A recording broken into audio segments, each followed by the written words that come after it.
Iya, untuk partai Persada Sudin berhadapan dengan Genter. Iya, Gontor berhadapan dengan Sudin.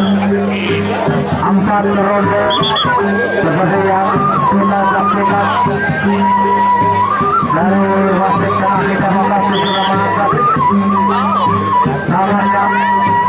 4 ronde saja pertarungan berjalan bila di mana akan turun kepada sumber yang bermain Gontor. Inilah 4 ronde dan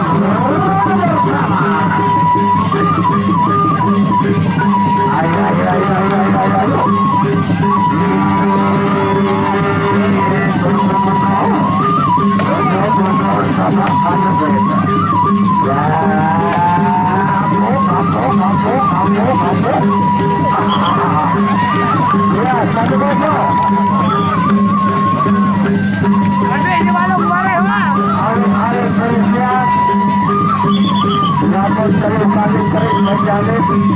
Dinyatakan kalah. Berhasil menentukan suara selama waktu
来，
老李把咱给忘了。